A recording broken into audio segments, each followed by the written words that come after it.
How you guys doing? This is Derek with Dellin Woodworking. In this video, I'm going to show you guys how we dovetail our drawers. Now, you may not have a powermatic dovetailer like we do, and that is totally fine. There are other options to go about this. This machine right here, I would say, is pretty vintage, but this is a Porter cable hand dovetail machine. And to use these, or jig or whatnot, but to use these, you also need a router and the router bit specifically for these. Now, like I said, this is a very old one. They make newer, updated ones. There's one by ShopFox for $120. There's one from a company, Vever, I don't even know how to pronounce it, but it's like 75 bucks. And I just looked those up really quick on Home Depot's website. So I know they sell them, and there's probably like 100 other options for ones to make these. So, to make dovetail drawers. So if you want to do that with a hand jig, you absolutely can. Let's jump into the material that we use. This is 4 1/8 inch. This is 8 1/4 inch. Now, it already has the groove there for my bottom panel. Both of them do. And it is pretty convenient when it comes down to making your drawers, just because it cuts out a bunch of different steps. I don't need to make that groove. It is also all pre-finished already. So it just saves a lot of time. So when it comes to sizes and openings, now my cabinet, to fit this size drawer material, I need a 5-inch opening. To fit this, I need almost a 9-inch, 8 15/16, right around in there. And the reason for that is for my undermount drawer slides. Now, I've done a couple videos of these in the past, so if you want to check these drawer slides out or how to mount them and those details, you can look back in the archives, and I go over the Bloom and Richelieu drawer slides, how to mount them, differences between them, and then I also have another video on how to make adjustments with those slides. So, jumping right to it, to measure for the widths of the drawers, you're going to take your full opening width inside to inside, and you're going to deduct 3/8 of an inch. That gives you about 3/16 on either side. And that's all you need with these, with those drawer slides and whatnot. So, this is the front and back, obviously. This is how the drawer goes, front and back. These are the sides. So when it comes down to the depths of our cabinet, and I'll get back to that in 1 second, the depths of a standard kitchen cabinet is 24 inches. Now, the slides that you use in a 24-inch cabinet, the slides are usually 3 inches less. So we use 21-inch slides. Now, the whole drawer then needs to be 21 inches in length to fit those slides. Where it gets a little tricky is your actual side pieces, these ones, have to be 1/2 inch less than that. So, to fit a 21-inch drawer, these side pieces need to be 20 1/2. And the reason for that is, as you can see, the side pieces don't go all the way to the front.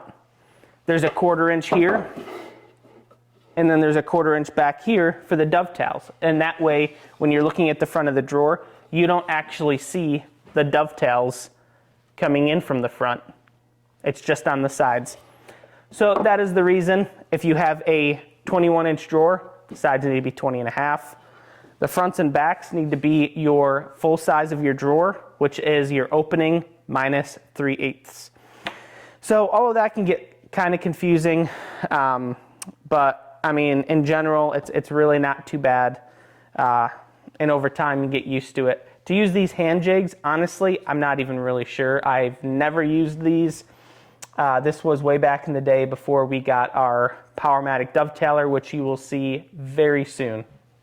So that being said, let's jump right to our dovetailer and let's start making these drawers.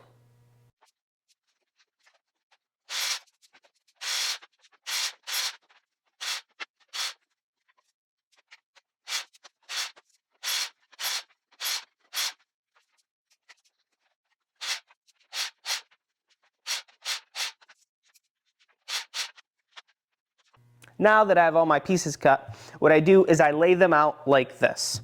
It's a little bit interesting. So these are the front and backs. These are my sides. So technically, if I was looking at my drawer the way it goes, it would be like this. So these are the sides, these are the front and backs. The reason I do this is because the way it goes in the machine, the side ends up being vertical, this ends up going in horizontal, and you'll see that in a minute. But the reason I put them like this is just the way it goes in the machine, but I also put the rest of my pieces the same way. So these are the sides, they're this way on the bench, so are my stacks of sides. My front and backs are this way, so are all my stacks of front and backs. That way it's a little bit harder to screw it up. Can things still get screwed up? They absolutely can. So as you see, you can see the grooves in these pieces. So this drawer will go like this, but when you put it in the machine, you end up putting it in like this. So it's actually completely backwards the way you groove it. That's how the drawer goes. You're going to be grooving it like this with both those grooves out. It's the first few times using this machine and doing this, it was really confusing, but you get used to it after a while. So let's pop these pieces in the machine and let's start dovetailing. Okay, as you see, I have this right here labeled side. This is where my side is going to go. This is the one I just showed you, and this was the corner that I demonstrated in that last shot. So make sure my bit is out of the way so that I don't put this down onto the bit. I'm going to put this down, make sure I'm square with this piece that's labeled side, and then make sure I'm butting right down to, there's a little piece of sawdust there. Let me remove that. Make sure I'm butting right down to those metal grates down there, and then tighten that. This piece side here will be the piece that goes all the way down, and then this one butts all the way to it.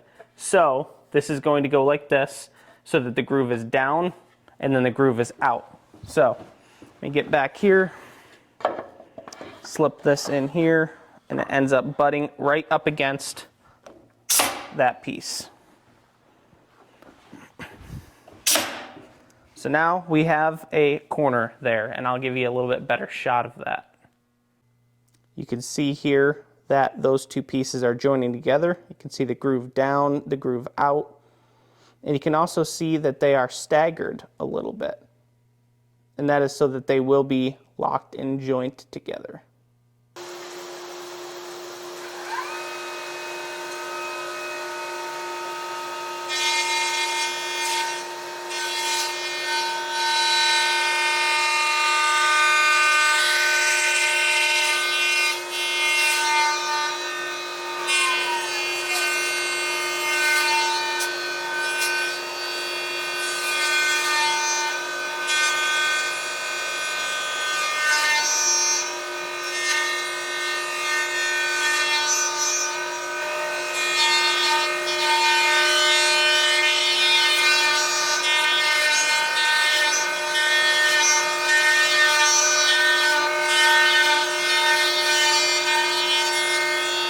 So now we have our box dovetailed.